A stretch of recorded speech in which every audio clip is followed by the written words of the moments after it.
So the punchline kind of to the whole thing is that in order to get better at guitar, you have to be willing to suck.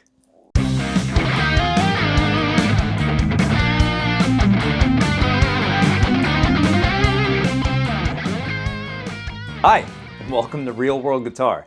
My name is BJ, and whether you just kind of stumbled across this by accident, or you've been to the channel before, or you're actively just looking to get better at guitar and music in general, I really appreciate you taking the time to check out the channel and listen to this video. And secondly, I want to kind of lead with the caveat that this one is a little bit different than some of the other videos on my channel in that we're not doing a tutorial today. I'm not going to walk you through a song or show you a lick. I'm not going to show you or talk about music theory quite in the traditional sense, but rather I want to talk a little bit about something that's been on my mind quite a bit lately, and that's kind of the art of teaching, but also how to get better at guitar and how to get better at music in general. For a very brief background on me, I grew up with parents who enjoyed music, so there was always music on in my house, but I didn't start playing guitar until I was close to 13. My dad showed me a couple of chords, and then I was kind of off and running from there. Got guitar magazines and watched videos and played along with CDs and just did the best job that I could trying to emulate what I heard and then take what I read in those magazines and figure it out. I didn't really take proper lessons until I was much older. And in hindsight, I probably could have used some help at the time, maybe figuring some things out. But on the other hand, having to kind of go most of it on my own, I think I come with a unique perspective when I sit down with my own students as far as how to go about learning guitar. And I have appreciation for both kind of a more formal method, but also the very typical figure it out in your own guitar player method. So there's definitely value in both, and I like to bring those together for people. One of the stories I always like to tell is when I was in my early 20s, so I had been playing guitar for probably 10 years at this point. I thought I was pretty good. I managed to get myself some lessons with Greg Howe, who was a phenomenal rock, jazz, kind of fusion guitar player. And I knew I was in for some good stuff, but I didn't really know exactly what to expect. I was from the Boston area. He was down in Pennsylvania. And so I drove down. It was about 5 hours away, and I spent a week down there, and I took a 3-hour lesson every day. It was like Greg Howe boot camp. Monday to Friday, 3 hours every morning, and then I kind of went back to my hotel room and just tried to play around and figure stuff out in between. And the biggest thing that I took away from that was, first of all, that at the time probably had no business being there. That I didn't know as much as I thought I knew. But also, kind of on a bigger scale, I wasn't really approaching guitar or improving necessarily the right way. At the time, I think I kind of thought I would show up and that, I don't know, via musical osmosis or just being around Greg, I would pick up his musical knowledge and then I'd put a little bit of work in and I would sound like him. And I still remember we had emailed a little bit in advance, but the first day, the very first lesson, which totally makes sense, he said, what do you want to learn? And I was dumbfounded to some degree. Maybe not dumbfounded, but in my head I'm going, man, you're Greg Howe. Like, aren't you going to tell me what to learn? Like, I want to sound like you, dude. But he led with, like, what are you looking to learn? Why are you here? What are you trying to figure out? And I was young and stupid and didn't really know. So I'm sure I gave some ridiculous answer. But in the end, he was able to show me a ton of things in his own playing style, but music theory and certainly lessons about music and playing music for a living and things that have stuck with me to this day.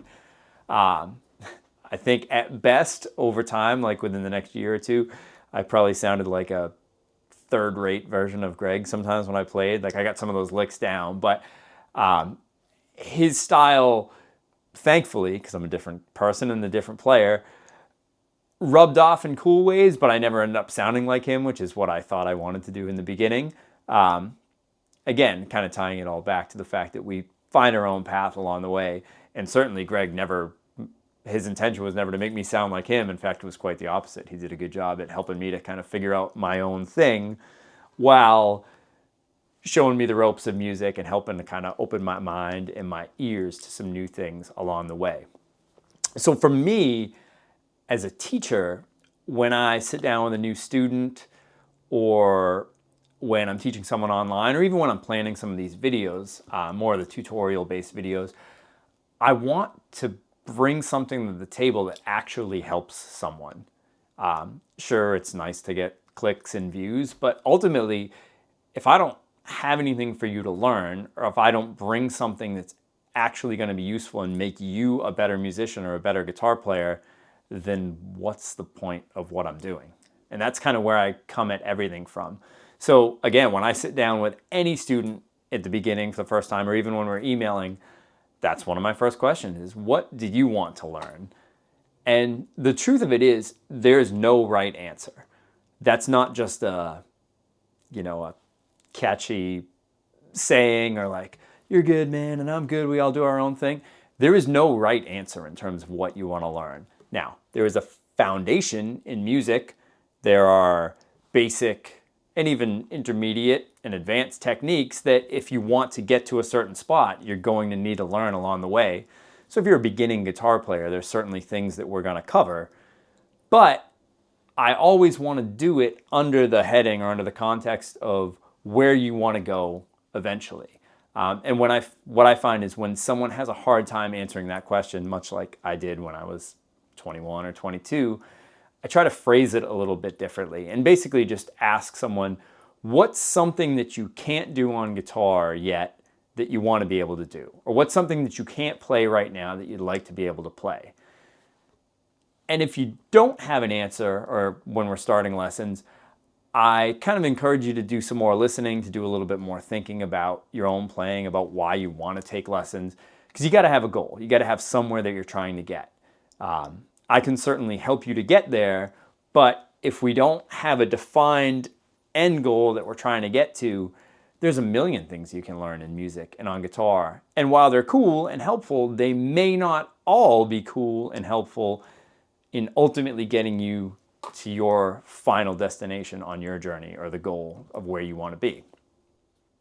With that in mind, I kind of break down guitar learning in general into 3, maybe 4 big buckets, depending on how you want to think about it. But I think of technique, theory, and musicality, or your ears, how you hear things. Why I said there might be 4 is I kind of also think of repertoire as a category. So what you learn, the songs you know, that type of thing. But ultimately, that's kind of the outlet for where all of these things come together. So that sort of runs parallel to the others. But if you break down what you're doing into working on your technique, which is just motor skills on your instrument, working on music theory, which is an actual understanding of how music works. Yes, it's chords and scales and harmony and the interaction of all of these things, but ultimately, you don't want that to just exist on paper. You want it to make sense while you've got your guitar in your hands and while you're playing, and then you want to be able to take that knowledge and implement it in your playing as well. Now, that third bucket, your ears, or musicality in general, however you want to think about it, in some ways, as you get to become an intermediate and advanced player and you take things a little bit more seriously at some point, that ultimately probably becomes the most important bucket here, because it takes into account your own taste. It takes into account what you like. It takes into account how you hear music.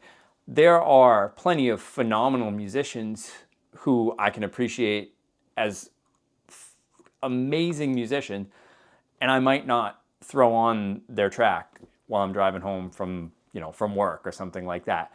That's nothing against them. It's just a matter of, we all have our own taste. We all have things that we like, and that's what's cool and makes us unique as musicians, as players.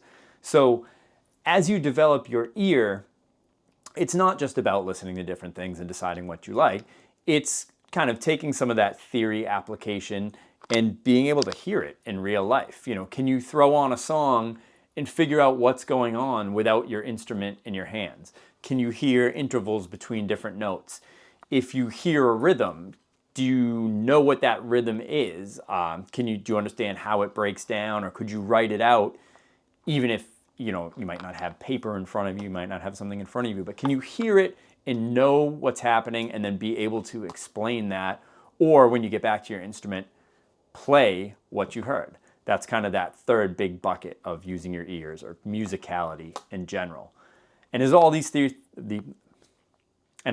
three things come together, ultimately that will lead towards your repertoire, what songs you choose to learn, whether you're writing your own songs, whether you're learning cover songs, whether you're a solo guitar player making arrangements of multiple parts on one guitar, or whether you're a rhythm guitar player in an 8-piece band. So you're just taking up your little space in the landscape and learning how to do that. All of these things are important, and they're all about growing as a musician and as a guitarist. So to wrap it up and to kind of come back to that initial question of how do you actually get better at guitar?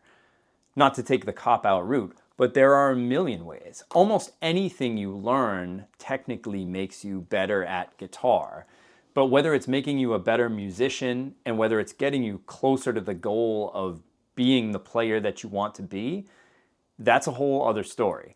So my goal as a guitar teacher, and I often refer to myself as a guitar coach, again, not just to use a cool buzzword or call it what everybody else is calling it, but that's what I really think of my role as. I'm not here to push things down your throat. I'm not here to tell you exactly what you need to learn. There might be times where if you want to get to a certain point, you do well to listen to what I have to offer, but ultimately it's your journey, it's your life, it's your musical road ahead, and my goal is to kind of coach you and help you along the way to get to that point. So the punchline kind of to the whole thing is that in order to get better at guitar, you have to be willing to suck. That's kind of the joke I make to a lot of my students, is that you have to be willing to work on things that you're bad at. And it's not fun in the sense of like when you get to play a song that you like or something like that.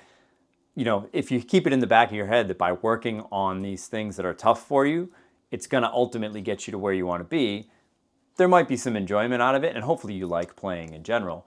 But you have to be really willing to work on things that you're bad at. You have to show up every day and continue to play some of these tricky passages, or work on a tough concept, or do things that you, or attempt to do things that you just can't do yet.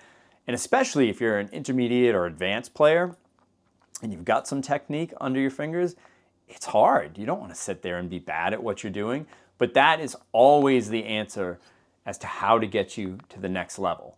Now, the specific content that you're working on, it's going to vary from person to person or song to song or situation to situation, but you've got to be willing to be bad. Oh, I'm choking to death. But you've got to be willing to be bad before you can get better. So I appreciate you hanging out. Hopefully this wasn't too long and rambling, but it's a little bit, like I said, it's more my philosophy and my approach to teaching and learning music. And I think if you take the time to watch this whole video, first of all, I appreciate you for hanging out, but let it sink in. It will make a difference. And then I think you can go back to your instrument and hopefully come at it in a new way, or re-inspired and willing to work on those things that you suck at, and then look back 6 months or a year down the road and notice that you've made some real progress. So best of luck to you. If you have questions, you have anything, feel free to put them in the comments, shoot me a message, any of those things, and hopefully we'll see you again out there soon.